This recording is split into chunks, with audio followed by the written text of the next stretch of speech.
boa tarde. Bem-vindo a mais um programa da Aliança Evangélica Portuguesa. Hoje celebra-se o Domingo de Pentecostes, ou seja, a descida do Espírito Santo sobre os apóstolos de Jesus, 50 dias depois do Domingo de Páscoa e no 10º dia depois de Cristo ter ressuscitado e ter ascendido para o céu.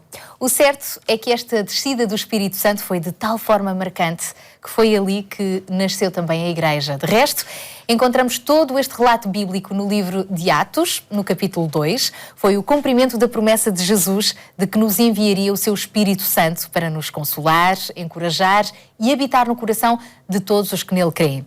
Mas para falarmos melhor sobre este tema e também sobre o Dia Global de Oração nesta data do Pentecostes, e que celebramos, portanto, este fim de semana, temos hoje como convidados o pastor Samuel Fernandes, que é colaborador da assessoria de oração da Aliança Evangélica Portuguesa, o pastor Salomão Oliveira, é diretor da Jocum, Jovens com uma Missão, em Portugal, e membro da direção da Aliança Evangélica. E temos ainda connosco Helena Paes Martins, coordenadora nacional do Ministério de Oração Desperta Débora. Muito obrigada por estarem connosco. Bem-vindos. Salomão, então vamos lá começar por explicar exatamente o que é o Pentecostes. Eu poderia chamá-lo de um marco na história da raça humana. A gente vê episódios na vida de pessoas antes de receber o Espírito Santo e depois de receber o Espírito Santo. É muito conhecido, por exemplo, Pedro, o apóstolo Pedro. Um homem simples, um homem iletrado, conforme era reconhecido por muitos dos seus dias, inclusive pelas autoridades que estavam próximo dele. Esse homem era aquele homem rude, que cortava a orelha do soldado que queria prender Jesus, era aquele figura temperamental, impetuoso, descontrolado de certa forma. Depois que ele recebe o Espírito Santo, ele se transforma num outro homem, né? Um homem capaz de não só perdoar, como amar, como ser quem realmente ele foi. Um brilhante homem, né? Um exemplo, na verdade, hoje para os nossos dias. Então, o Espírito Santo é realmente um marco. É um marco na vida de qualquer indivíduo. E o Pentecostes foi a sua descida, né? Conforme você disse bem, realmente 50 dias depois de Cristo ter ressuscitado, veio o Pentecostes. Eles estavam unidos, segundo o texto de Atos mesmo, Atos capítulo 2, eles estavam unidos no cenáculo em oração. É bom frisar isso, que eles estavam em oração, eles não estavam dispersos aí, porque Jesus tinha dado uma promessa para eles. E a promessa que Jesus deu foi: permaneça em Jerusalém até que do alto vos seja revestidos de poder. Ou seja, havia uma tarefa de Jesus para eles, para os discípulos, para os apóstolos, mas eles não podiam sair e cumprir essa tarefa de qualquer maneira. Eles precisavam ser revestidos, ou serem capacitados. Eles tinham a letra, a experiência daquilo que eles viveram com Jesus, agora eles precisavam do revestimento. E o Pentecostes foi isso, né, para a igreja cristã, naturalmente, né, um marco, o nascimento da igreja. Agora, é claro, não temos muito tempo aqui para tratar de muitos assuntos à luz das Escrituras, no que diz respeito ao Pentecostes, porque os judeus comemoram o Pentecostes também, a festa da colheita, as 7 semanas, ou mesmo o recebimento do Torá, dos 10 mandamentos para nós. Então, mas o Pentecostes é isso, é a descida do Espírito Santo, não é? É um marco na história da raça humana. É a capacitação de Deus para o ser humano de ser uma pessoa diferente, uma pessoa transformada. Eu posso resumir assim. E essa descida do Espírito Santo foi de tal forma marcante que todos aqueles apóstolos que tinham estado unidos, não é? Tiveram a oportunidade de falar noutras línguas, não é? Sobre o Evangelho de Jesus. Pessoas que eram de outras nacionalidades e que ali estavam puderam compreender o Evangelho na sua própria língua. Assim. A verdade, o Espírito Santo capacita o ser humano a ir além dos seus limites. Se você observar, eles estavam no cenáculo orando, conforme o texto aqui de Atos capítulo 2, mas muitos deles estavam com medo, porque o nível de perseguição era muito elevado. E eles estavam com medo. Depois que eles receberam o Espírito Santo, esses gatinhos se transformaram em leões. Uau! Eles mudaram o mundo. o poder do mudaram o Espírito Santo mundo, desceu sobre eles. impressionante. Agora, veja, por exemplo, aqueles que foram mortos nas arenas dos coliseus da vida, né? Eles iam louvando, adorando a Deus. Quando é que alguém sabe que animais ferozes os devorarão e vão estar adorando a Deus? Só sendo revestido pelo Espírito Santo de Deus. Né? E quando Jesus fala, se alguém te bater numa face, dê a outra, o homem natural não consegue dar a outra. Não é possível. Né? O homem natural age conforme os seus ímpetos, mas o Espírito Santo está aí exatamente para ajudar o ser humano a ter controle próprio, né? Domínio próprio, né? A olhar o semelhante e não agir na mesma moeda, no mesmo nível. Então, em todos os níveis, para a raça humana, o Espírito Santo é um marco. E é um presente de Deus para cada um de nós. Nós já vamos voltar a perceber melhor esse papel fantástico do Espírito Santo nas nossas vidas, mas para já é importante também lembrar que apesar deste dia de Pentecostes ter sido marcante com a descida do Espírito Santo, a verdade é que o Espírito Santo já existia desde o princípio, não é? Que outras manifestações é que vimos ao longo da história da presença do Espírito Santo? Sim, o Espírito Santo já existia porque o Espírito Santo é uma pessoa, o Espírito Santo não é uma força ativa, o Espírito Santo é uma pessoa e o Espírito Santo é Deus.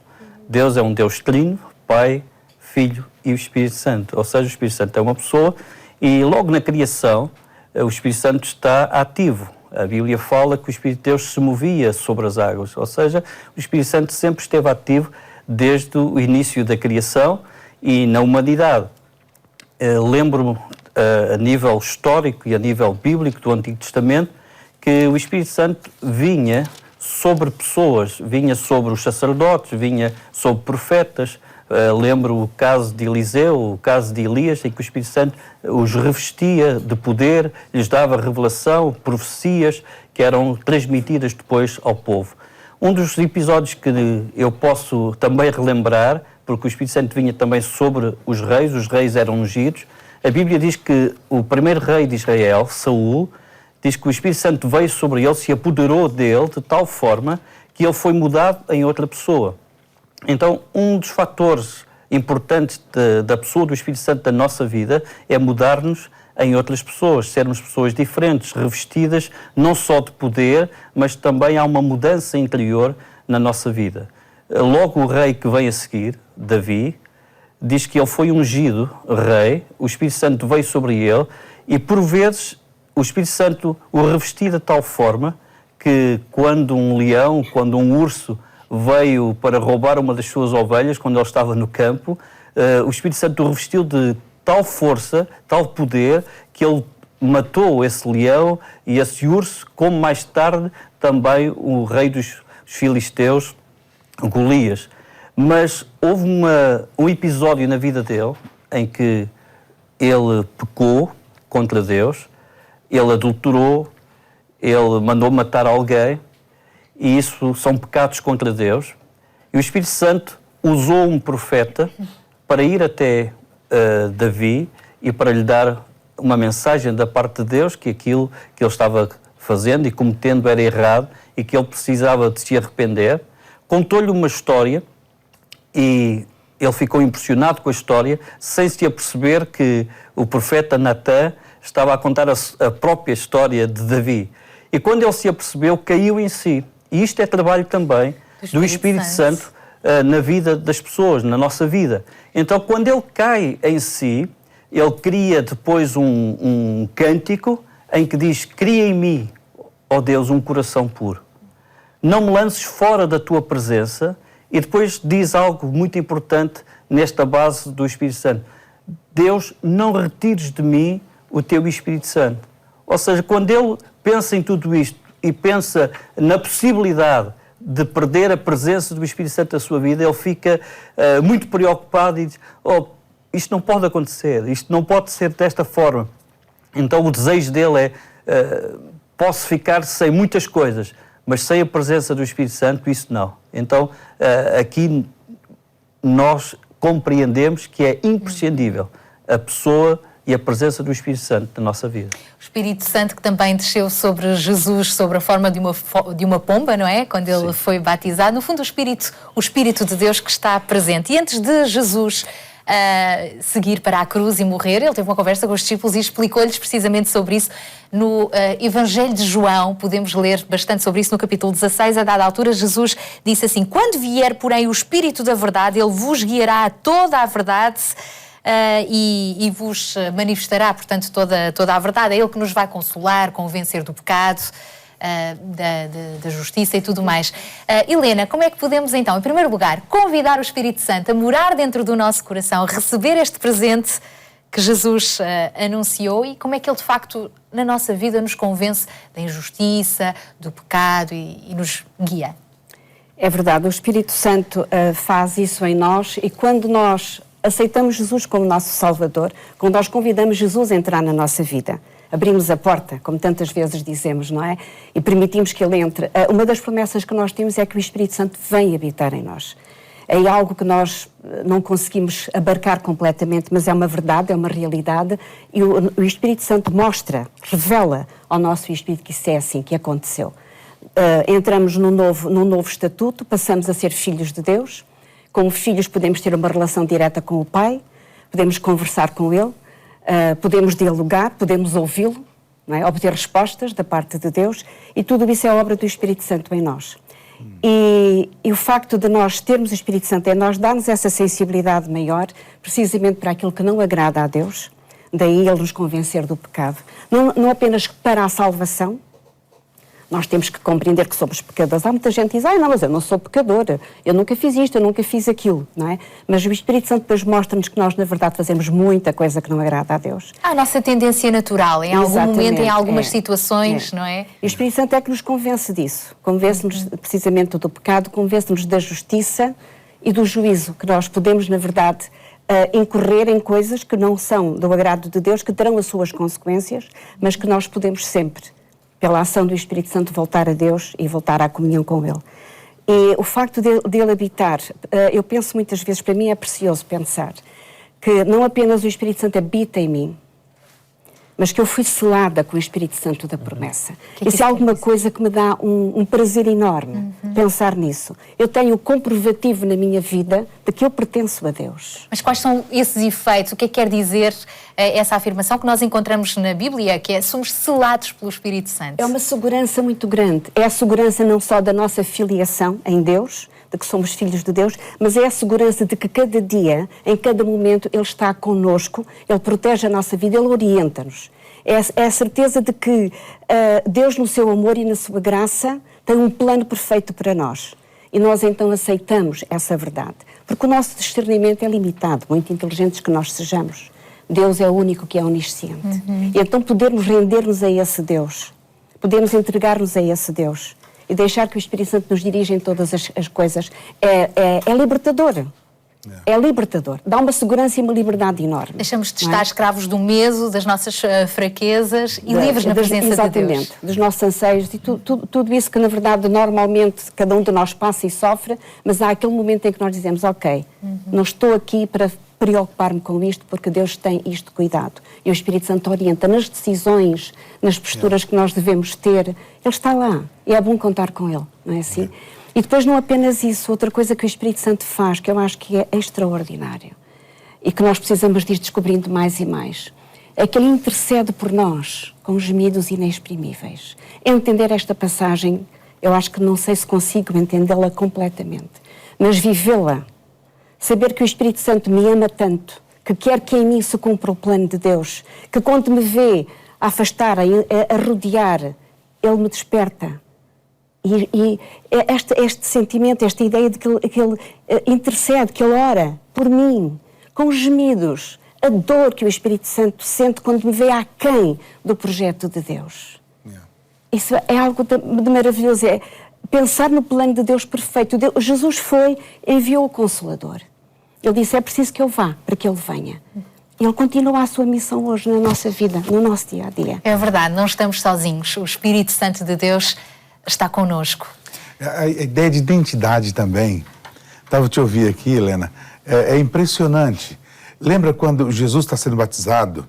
e vem o Espírito Santo em forma de pomba, conforme disseste, e pousa sobre ele, uma voz do céu, e diz, eis aí o meu filho amado, em quem eu tenho prazer. Né? Quem eu tenho prazer. Como disse, nós não temos tempo aqui para falar muito sobre isso, mas veja, Jesus não tinha feito obra nenhuma ali. Jesus não tinha operado milagre, não tinha anunciado o evangelho do reino, não tinha feito nada. Pelo contrário, era dali para a frente que ele ia iniciar o seu ministério. Mas ali ele já era o Filho amado. E o próprio Espírito Santo foi quem disse isso. Isso sustentou o ministério de Jesus durante toda a sua existência. Porque o Espírito Santo mostra ao seu coração a sua identidade. Quem é você em Deus? Né? É um filho amado. E sabe que esse é o grande problema dos nossos dias. As pessoas não compreendem o amor de Deus. Alguns até dizem, Deus é tão poderoso, vai ligar para mim? Vai pensar em mim por que razão? A verdade é que o Espírito Santo faz essa obra em nós quando nós deixamos. Né? Esse é o meu filho amado. Né? Você que nos ouve agora, ter consciência que tu és um filho amado. Não por aquilo que você faz de bom ou de mal, você é amado. Pronto, Deus escolheu nos amar. A Bíblia diz que Deus nos amou sendo nós ainda pecadores. Isso é amor. O Espírito Santo faz isso. E o Espírito Santo deseja também entrar na sua vida, morar no seu coração, e isto é também uma caminhada diária, não é? Várias vezes o apóstolo Paulo também fala em enchermos-nos do Espírito Santo e vários frutos que ele dá na nossa vida. E capacita-nos também, não é? Com diferentes dons e talentos. É verdade. A Bíblia, quando fala, e Jesus ensinou isto, que o Espírito Santo viria, estaria e habitaria em nós, mostra que o Espírito Santo veio habitar em nós, no nosso interior. Agora, Paulo diz também, enchei-vos continuamente, enchei-vos do Espírito Santo. Ou seja, é uma caminhada diária e todos os dias nós temos que viver cheios do Espírito Santo. Para quê? Porque na vida de qualquer cristão, de qualquer filho de Deus, existe esta convicção. Ou seja, há duas vertentes na vida de cada um de nós, ou deve haver na vida de cada um de nós, de cada cristão, estas duas vertentes. O Espírito Santo habitando em nós e trabalhando no nosso interior, trazendo paz, trazendo alegria, trazendo revelação, sabedoria, ou seja... Dotando-nos de dons para servirmos fazendo as pessoas. Todas as coisas no nosso interior, mas também há uma vertente exterior, em que, quando o Espírito Santo foi dado no dia de Pentecostes, diz que eles receberam poder. E ao receber poder, eles testemunharam de uma forma muito poderosa, ao ponto de 3.000 pessoas naquele dia se terem convertido. Mais tarde, depois diz que eles foram cheios novamente do Espírito Santo e mais 5.000 pessoas se converteram. Ou seja, o poder que vem sobre as nossas vidas expressa-se no nosso exterior, com maravilhas, com milagres, com curas, com coisas tremendas a acontecer, e também nos capacita nos dons espirituais. Ou seja, há dons de revelação, há dons de sabedoria, há dons de curar. Então, quando o Filho de Deus, o cristão, é cheio deste poder, coisas miraculosas acontecem. Mas há uma coisa muito importante também, é que o Espírito Santo faz algo em nós, no nosso interior, que depois também é expresso no exterior, que é o chamado fruto do Espírito. Então, nós mostramos, porque somos salvos, porque temos o Espírito Santo em nós, esse fruto. Ou seja, as pessoas veem que realmente há uma diferença na nossa vida, nós mostramos o amor, nós mostramos bondade, nós temos domínio próprio, ou seja, o Espírito Santo trabalha em nós, tanto no nosso interior, como também no nosso exterior. E este desafio para nos enchermos do Espírito Santo, como estarmos ligados à corrente, não é? Ligados a Deus e deixando que Ele, dia após dia, vá trabalhando nas nossas vidas para o nosso bem, no nosso relacionamento com Deus e no nosso relacionamento com o próximo.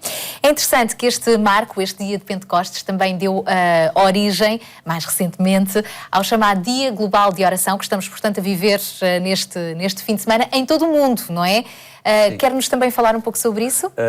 Este é um evento que se iniciou na cidade do Cabo, na África do Sul, em que vários pastores e igrejas se juntaram em 2001 e cerca de 45.000 pessoas se congregaram num estádio para louvar a Deus, para agradecer a Deus pelas suas vidas, por aquilo que Deus tinha feito, mas também para buscarem a Deus por arrependimento, mudança de vida e orar pela nação. E em 2006 celebramos pela primeira vez este Dia Global de Oração em Portugal, não foi? Em Portugal. Ali no centro da cidade de Lisboa. No centro da cidade, cerca de 1.000 a 2.000 pessoas. Na Praça do Comércio. Na Praça do Comércio, estivemos ali juntos, foi o primeiro evento que tivemos em Portugal, por isso nos juntámos a mais de 220.000 nações. Ou seja, há milhares, ou melhor, milhões de pessoas, de cristãos, que nesse dia levantam a sua voz a Deus, pedindo que Deus intervenha sobre cada lugar, sobre cada nação, pedindo que esse poder do Espírito Santo que está sobre as nossas vidas seja manifesto, trazendo a revelação da palavra e do Senhor Jesus a todas as pessoas deste mundo. Esse Dia Global de Oração, que, portanto, aconteceu pela primeira vez em Portugal em 2006, todos os anos continua também a ser celebrado através de várias iniciativas, isto porque a oração deve fazer parte da prática do cristão. Neste sentido, os próprios pastores, é uma das iniciativas também da Assessoria de Oração da Aliança Evangélica, não é? Têm também por hábito, é necessário, não é? Estarem juntos mensalmente para orarem pela nossa nação, orarem por vários motivos, não é? Bom seria que fosse todos os dias, né? E convém que individualmente, sozinhos, não é? Ou em família, oremos todos os dias. Falar com Deus todos os dias. É verdade. A oração tem que ser uma prática na vida do cristão. Não é? A própria Bíblia ensina o crente a orar sem cessar. Agora, é claro, orar sem cessar quer dizer que você ficar o dia inteiro em oração, só se fizer, excelente. Mas o que a Bíblia está nos ensinando é manter uma dinâmica de vida, uma perspectiva e uma atenção em oração. É uma boa prática. Mesmo conduzindo, você está atento em oração. Eu normalmente, não quero contar vantagem nenhuma aqui, longe disso, mas eu tenho até o hábito, por exemplo, de quando passo, vejo um acidente qualquer, eu abençoo as pessoas que alguém com um pneu furado, uma ambulância. São hábitos que eu acho que é importante para nós. E não é algo mecânico, é algo que vem mesmo do coração, não é? É algo do coração. Deus abençoa esta pessoa que está a precisar de ti agora. É algo natural. Agora, esse nosso assunto é muito interessante, porque no natural é você dar um remédio para alguém que tem uma dor de cabeça. O espiritual é você orar por ela. Pode dar o remédio. As duas coisas podem se complementar. Pode dar o remédio. Dá o remédio de hora, quer dizer, força dobrada. Né? Mas o hábito de orar é um hábito que deve ser diário, real na vida do cristão, sem dúvida nenhuma. Entendo que essa comunhão, porque a oração é isso. Se Deus já sabe aquilo que nós vamos falar, antes mesmo, como diz a Bíblia, né? Antes da palavra chegar ao nosso pensamento, o Senhor já sabe aquilo que vamos dizer. Se é assim, então por que nós oramos? Oramos porque a oração é comunhão, né? Oração é falar com o Pai, é você e Deus. Pode ser em grupo, pode ser no seu lugar secreto, no seu canto, na igreja, pode ser no trânsito, pode ser na montanha. Ou pode até sendo associando-se a vários ministérios de oração, como também, é o caso aqui do Desperta Débora, não é? Desperta Débora tem este nome muito interessante, Débora, porque é uma mulher da Bíblia, que também foi uma guerreira de oração, não é? Mas não é só para mulheres, não é? Quer-nos falar também um pouco deste ministério que tem um slogan muito interessante: mães de joelhos, filhos de pé. Joelhos a orar, filhos de pé a serem fortalecidos. Essa é a nossa convicção, realmente. Nós oramos, procuramos chamar pais, portanto mãe e pai, à oração, que sintam a responsabilidade e o compromisso de orar pelos filhos. É triste, mas às vezes já nos temos deparado com pessoas que têm medo de assumir um compromisso de oração pelos filhos. E realmente nós estamos a orar por isso também, que os pais sejam despertados para a oração, pela responsabilidade de orar por seus filhos. Porque também nós costumamos dizer, ninguém ora por um filho como uma mãe ou como um pai, é evidente, não é? E então precisamos que os pais realmente orem pelos filhos de uma forma comprometida. E o Desperta Débora, portanto, é um compromisso de oração diário, como ainda agora estávamos a dizer, não é verdade? Tem que ser um compromisso de oração diário, levar os nossos filhos à presença de Deus, ao altar do Senhor, e orar também pela juventude portuguesa. Portanto, um dos nossos alvos de oração é a geração compromisso, portanto, uma juventude comprometida com o Senhor. Nós acreditamos que Deus vai mudar o rosto da nossa nação e que a oração de todos nós é importante para isso, para essa transformação. Porque muitas vezes nós vemos a oração como o último recurso, A oração não é o último recurso. Muitas vezes ouvimos dizer, olha, não posso fazer nada por ti, olha, vou orar. Isto é triste. Não, estás com esse problema, eu vou orar. Porque esse é o primeiro recurso. É trazer Deus à situação. É a nossa responsabilidade, não é? É contarmos com Ele. Exatamente. É isso mesmo. Estamos mesmo a terminar. Pastor Samuel, uma última palavra de encorajamento para quem nos está a ouvir, para que de facto o Espírito Santo seja real na sua vida e ore. Acredito na oração. Claro que aquilo que nós realmente precisamos, e de acordo com aquilo que já ouvimos hoje e aquilo que foi abordado, aquilo que realmente cada um de nós precisa é de viver cheio do Espírito Santo, e o Espírito Santo nos dará capacidade para vivermos nesta terra, e baseado com o Espírito Santo que nos ajuda, orando, nós vamos ter vitória certamente a nível pessoal, familiar e nesta terra, nesta nação também. É verdade. Muito obrigada aos três por terem estado hoje aqui à conversa connosco. O Espírito Santo que desceu sobre os apóstolos é também um grande presente de Deus para nós hoje. Quando colocamos a nossa fé em Jesus, o Espírito Santo passa a morar no nosso coração, guia-nos, consola-nos e equipa-nos com diferentes dons e capacidades através dos quais podemos honrar a Deus e servir os outros. É o Espírito Santo que nos dá poder para partilhar o amor de Jesus e discernimento para tomar boas decisões. Tudo isso é motivo de grande alegria. Por isso, hoje queremos encorajá-lo a dar lugar ao Espírito Santo também na sua vida, crendo em Deus, lendo a Bíblia, orando, pondo em prática tudo aquilo que Jesus nos ensinou.